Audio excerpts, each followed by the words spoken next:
ಸ್ಕ್ಯಾಮ್ನಲ್ಲಿ AAP ಸಂಸದ Sanjay Singh release ಆಗಿದ್ದಾರೆ.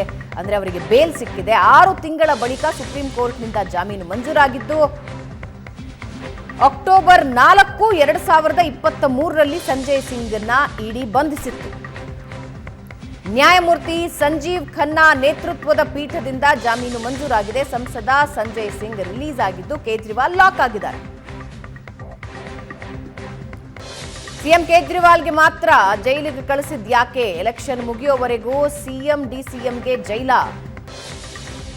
March 21ಕ್ಕೆ ಸಿಎಂ ಕೇಜ್ರಿವಾಲ್ನ ಇಡಿ ಬಂಧಿಸಿತ್ತು. ಫೆಬ್ರವರಿ 2023ರಲ್ಲಿ ಡಿಸಿಎಂ ಮನೀಶ್ ಸಿಸೋಡಿಯಾ ಬಂಧನ ಆಗಿದೆ. ಪ್ರಶಾಂತ್, ಸದ್ಯಕ್ಕಂತೂ ಸಿಎಂ ಡಿಸಿಎಂ ಇಬ್ಬರೂ ಕೂಡ ಜೈಲಲ್ಲಿದ್ದಾರೆ. ಆದರೆ ಸಂಜಯ್ ಸಿಂಗ್ಗೆ ಈಗ ಬೇಲ್ ಸಿಕ್ಕಿದೆ 6 ತಿಂಗಳಾದ್ಮೇಲೆ.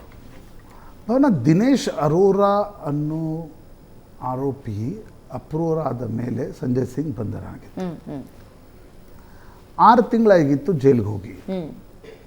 ಸಂಜಯ್ ಸಿಂಗ್ ಪರವಾಗಿ ಒಂದು ಜಾಮೀನು ಅರ್ಜಿ ಸುಪ್ರೀಂ ಕೋರ್ಟ್ಗೆ ಬಂದಿರತಕ್ಕಂಥ ಸಂದರ್ಭದಲ್ಲಿ ಅಭಿಷೇಕ್ ಮನು ಸಿಂಘ್ವಿ ಹೇಳಿದರು, 6 ತಿಂಗಳಾಯ್ತು ಅವ್ರು ಜೈಲಿಗೆ ಹಾಕಿ, ಯಾವುದೇ ಮನಿ ಟ್ರೇಲನ್ನು ತೋರಿಸ್ಲಿಕ್ಕೆ ಇಡಿಗೆ ಸಾಧ್ಯ ಆಗಿಲ್ಲ.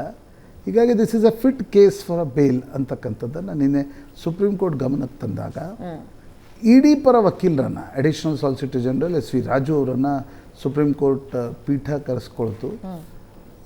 ಸಂಜಯ್ ಸಿಂಗ್ ಅವರಿಗೆ ಬೇಲ್ ಕೊಡಬೇಕಾ ಅಂದರೆ ಈಗ PMLA ಆ್ಯಕ್ಟ್ನ ಸೆಕ್ಷನ್ 45 ಪ್ರಕಾರ ನಿಮ್ಗೆ ಮನಿ ಟ್ರೇಲ್ ಇರದೇ ಹೋದರೆ ಆ ಕೇಸ್ ಬೇಲ್ ಕೊಡಲಿಕ್ಕೆ ಯೋಗ್ಯವೋ ಹೌದೋ ಅಲ್ವೋ ಅಂತಕ್ಕಂಥದ್ದು ಮೆರಿಟ್ ಆಫ್ ದ ಕೇಸ್ನ ಆಧಾರದ ಮೇಲೆ ನಿರ್ಣಯ ಮಾಡಬೇಕು.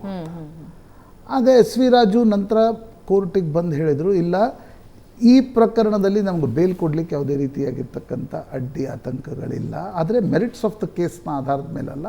6 ತಿಂಗಳಾಗಿದೆ ನಮಗೆ, ಅಂದರೆ ಇನ್ನೂ ಅವರನ್ನು ಜೈಲಿನಲ್ಲೇ ಇಡಬೇಕು ಅಂತಕ್ಕಂಥ ಕಾರಣಗಳು ಇಲ್ಲ. ಸಂಜಯ್ ಸಿಂಗ್ ಏನು ಅಧಿಕಾರದಲ್ಲಿಲ್ಲ, ರಾಜ್ಯಸಭಾ ಸದಸ್ಯರವುದು, ಅದರ ಅಧಿಕಾರದಲ್ಲಿಲ್ಲ.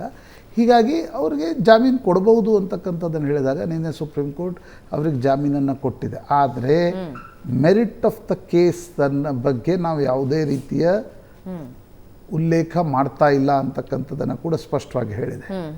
ಹೀಗಾಗಿ ಸಂಜಯ್ ಸಿಂಗ್ರಿಗೆ ಈಗ ಸತ್ಯೇಂದ್ರ ಜೈನ್, ಮನೀಶ್ ಸಿಸೋಡಿಯಾ, ಸಂಜಯ್ ಸಿಂಗ್ ಎಲ್ಲರೂ ಒಳಗಿದ್ದರು. ಅರವಿಂದ್ ಕೇಜ್ರಿವಾಲ್ರನ್ನು ಕೂಡ ಜುಡಿಷಿಯಲ್ ಕಸ್ಟಡಿ ಕೊಡಲಾಗಿದೆ. ಅಂಥ ಸಂದರ್ಭದಲ್ಲಿ ಸಂಜಯ್ ಸಿಂಗ್ರಿಗೆ ಸಿಕ್ಕಿರ್ತಕ್ಕಂಥ ಬೇಲು ಆಮ್ ಆದ್ಮಿ ಪಕ್ಷಕ್ಕೆ ಬಂದಿರತಕ್ಕಂಥ ಮೊದಲ ಒಳ್ಳೆಯ ಸುದ್ದಿಯ ರೂಪದಲ್ಲಿ ನೋಡಲಾಗ್ತಾ ಇದೆ.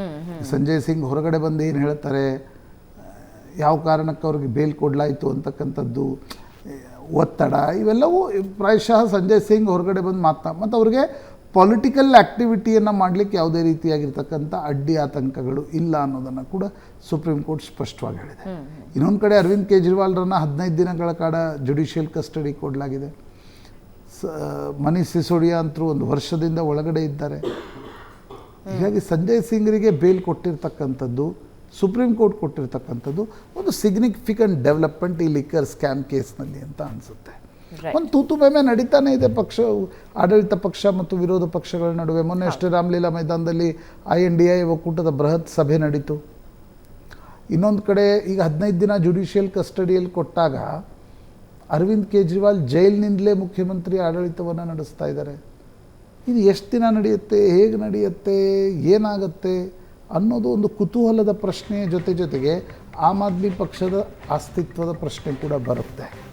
ಎಷ್ಟು ದಿನ ಕೇಜ್ರಿವಾಲ್ ಜೈಲಿನಲ್ಲಿರ್ತಾರೋ, ಒಂದು ಆಮ್ ಆದ್ಮಿ ಪಕ್ಷದ ರಿಸಾಲ್ವ್ ಗಟ್ಟಿ ಆಗ್ಬೋದು, ಇಲ್ಲ ಆಮ್ ಆದ್ಮಿ ಪಕ್ಷವೇ ಒಡಿಬೋದು. ಎರಡೂ ಸಾಧ್ಯತೆಗಳನ್ನು ಯಾರೂ ತಳ್ಳಿ ಹಾಕುವಂತಿಲ್ಲ. ರೈಟ್.